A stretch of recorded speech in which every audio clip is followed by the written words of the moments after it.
Hello everyone! Good morning, good afternoon, good evening sa amang parte ng mundo niyo pinapanood ng vlog na ito. Welcome back to the House of Jaya.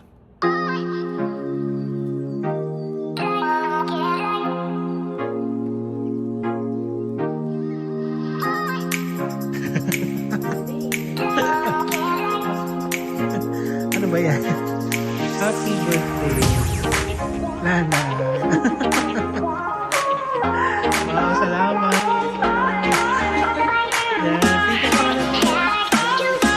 DJ, si DJ. Thank you. And for this vlog, this is not gonna be a travel vlog, but this is a staycation vlog because it's Lana's birthday! Yay! So, nandito kami ngayon sa Cocoon Boutique Hotel here in QC. So, dito to sa Scout area. So, nagustuhan namin dito kasi medyo tahimik. Tapos, hindi maganda yung deal ng hotel na to. So, mamaya sabihin ko sa inyo kung magkano yung sa Agoda nito. But for now, let's do a quick room tour. Alright guys, so this is gonna be our quick room tour sa Cocoon Boutique Hotel here in Quezon City. So, eto na, nung pasok natin. Nakita niyo na kanina yung, yung lobby natin. So, eto na yung room. So, dito, pagpasok mo, kita yung meron silang cabinet. Tapos meron ditong parang basket. Tapos meron silang, ano ba yun to? Ironing table or kabayo. Tapos may mga hanger sila.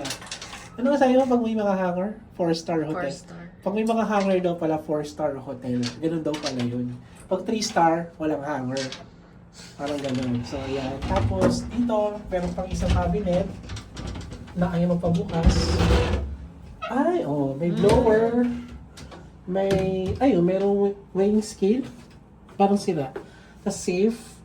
And then, may flashlight dito. Important ito pag nag-brown out. So, medyo luma na siya. Tagal na kasi ng hotel na to. And then here, meron tayong kanina, free welcome drink. So, iced tea. And then meron silang, pala yan? Walang yelo. Lagyan ng ice. Ito yung bar natin.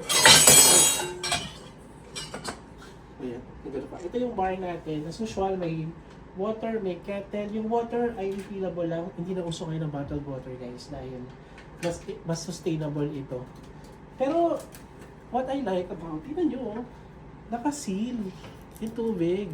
So, purified talaga siya. Tapos, nasa mason jar siya, Ang galing. Tapos, merong dalawang wine glass.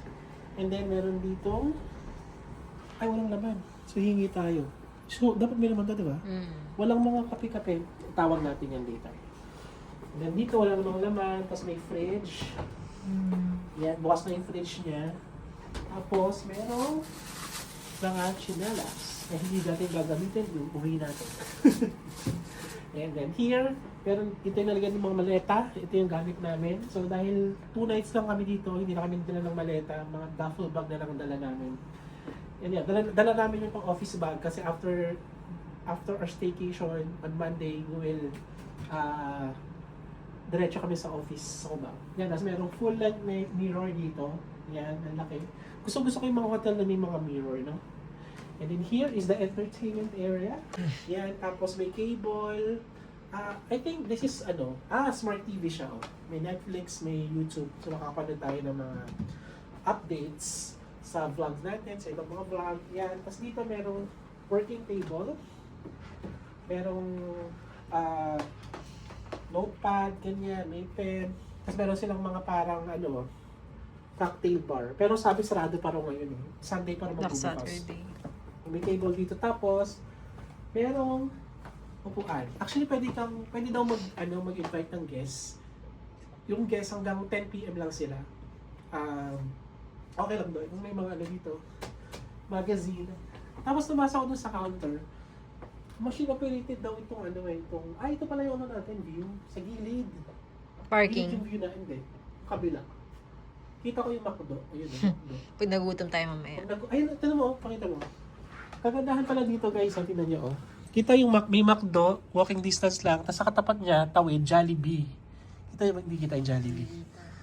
Ayan Jollibee McDo. Di ba?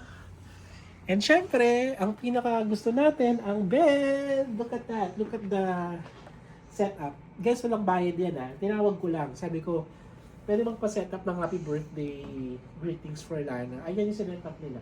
Nung una parang wala kasi nga siguro dahil mahal na araw or may bayad. Pero yan, nagulat ako, may bilang ganyan.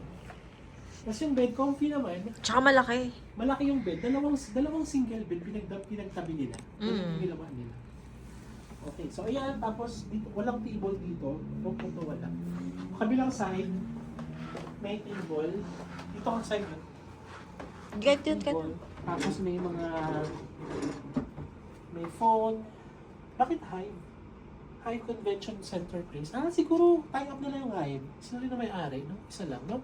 O sila yung nag-manage. And of course, this is the toilet and bath. So let's go inside.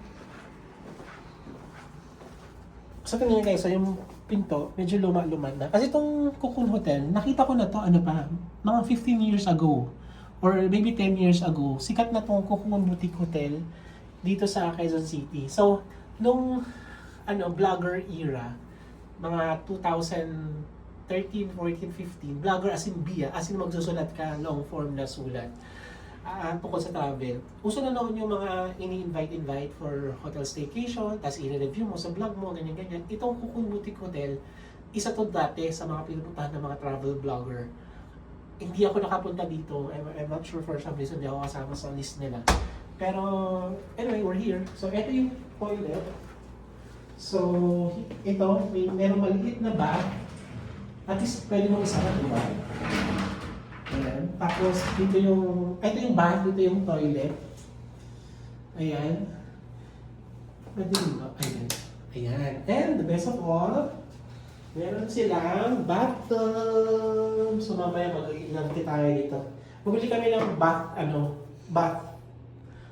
bomb yata yung tawag ng bath boss para magbula-bula ito.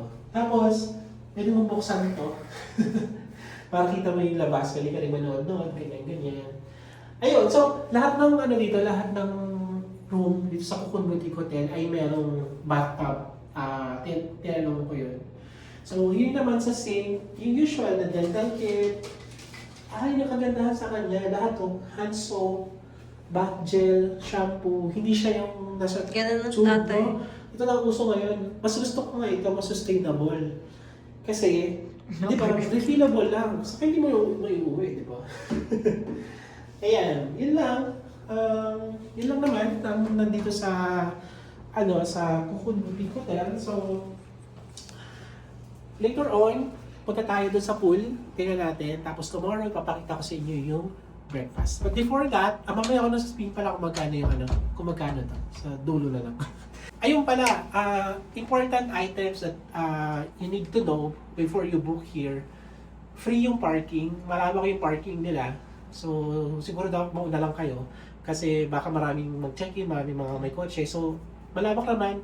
Siguro sa may guard, inaayos na, protected naman yung parking. And best of all, walang security deposit dito. So, you don't need to think about it, di ba? Tapos meron palang binigay na spa. Meron silang tie-up na massage wellness, kaya pa yung pangalan. So, ayan. Merong voucher na 100. Alright, so I'll see you later. Pakita ko yung pool area, yung may gym area yata sila dito, at yung breakfast bukas. See you!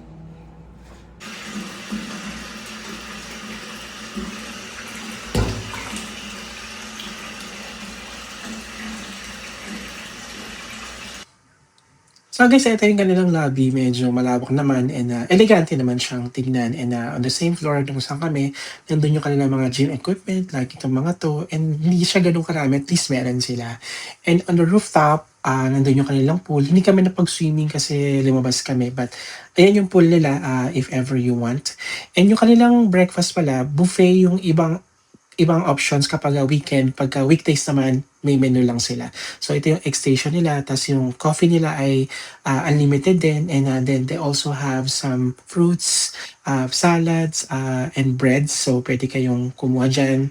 Marami yung mga tinapay nila. And then, aside from this, you get to choose yung inyong pinaka main breakfast. Like, may mga American, may mga Filipino, Filipino, may beef tapa, daing na bangus, bistek Tagalog, Spanish style bangus, chorizo, etc. So, pili na lang kayo kapag nandun kayo. Ito yung aming breakfast, medyo marami. So, meron kaming bread, meron kaming tocino, tapa. Yan, marami siya.